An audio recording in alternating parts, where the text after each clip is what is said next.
To Syria now, where advances by rebel groups on government forces appear to be gathering momentum from both the north and the south. The news agency AFP quotes a war monitor and rebels as saying Druze militias are just 10 kilometers from the southern gates of the capital Damascus after snatching the southern province of Deraa from government control. The speed at which the armed opposition is advancing across the country has astonished everyone, with the Syrian army loyal to President Assad simply falling away. The civil war began in 2011, but the rebels outside Homs, now known as HTS with links to al-Qaeda, were forced into retreat 5 years later. Now they're back and in just 10 days have taken the whole of Syria's second largest city of Aleppo. Another major city, Hama, also fell to them, and now their sights are on Homs, Syria's third biggest city. But fighting there is intense. Syria's military says it's carrying out airstrikes in an effort to push the rebels back.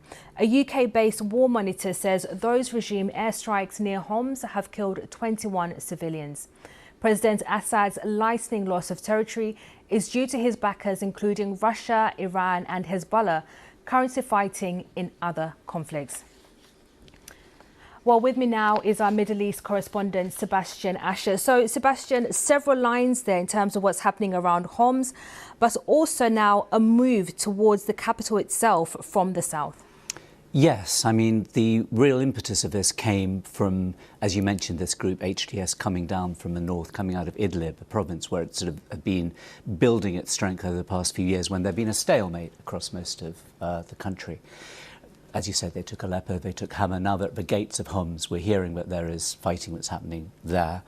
But energized by this, emboldened by this, other areas of the country which have been relatively quiescent and subdued for years, although that thirst for driving President Assad out has never really gone away. We're now seeing that revive, and that's in Deraa, which was where the 2011 uprising against President Assad began, after the security forces tortured several young people, and that was a rallying cry that then spread across the country. So it's not surprising that that has fallen quite quickly. What I've been hearing from people in Deraa is that essentially the situation in the city, the main city, is relatively normal. People are going about their business. The Syrian government forces withdrew, having been given safe passage.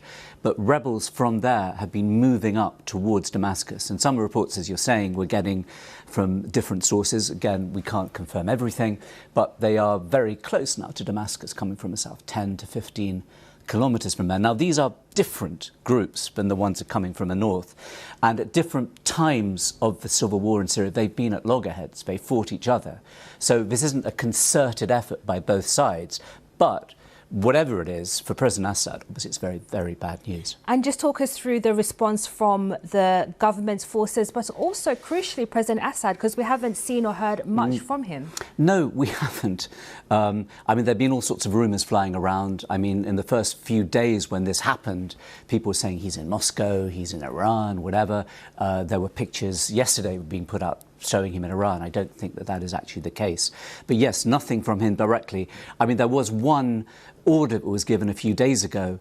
You talked about the Syrian government forces there. They're demoralised, they're underpaid, they're under-equipped. That's been a problem for a long, long time, even worse now. He said that their salaries would be raised by 50%. I think it's too late for that to make much of a difference now.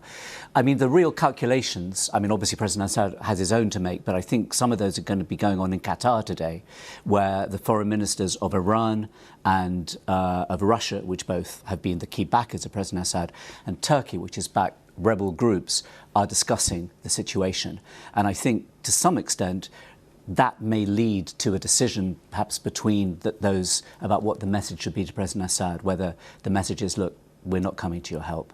You've got to make up your own mind now whether you want to hold out or you think that this is the time to cash in your cards.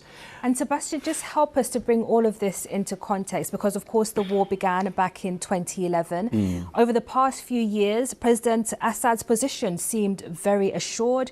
He'd made his way onto the international stage, especially in the region. It's incredibly surprising that his government is so weakened within just a few days. I mean, it is surprising. People have been taken, you know, and astonished by the speed of which it's happened. I mean, I think for people who've been following it closely, some things aren't surprising. One, that the government forces have put up such a poor showing. That isn't unexpected. That happened much earlier in the war. If it hadn't been for Russia intervening full on in 2015, President Assad might have been defeated then and forced out. Also, the state has essentially been hollowed out.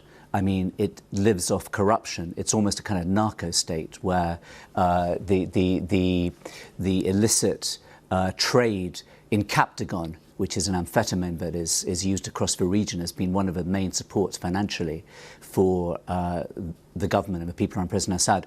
The area that he has controlled, about 60%, which is the main cities, the economy there has never recovered. I mean, what you have seen, though, which is correct, is that he has been pulled back into the Arab fold. He was essentially a pariah for years, but all Arab countries pretty much over the past couple of years have accepted him again. He's gone to Arab League meetings. So on a diplomatic, political basis, it looked like he was back on the scene and that his position was secure. That obviously has been totally transformed and turned on its head. Sebastian, thank you very much. Sebastian Asher, our Middle East regional editor.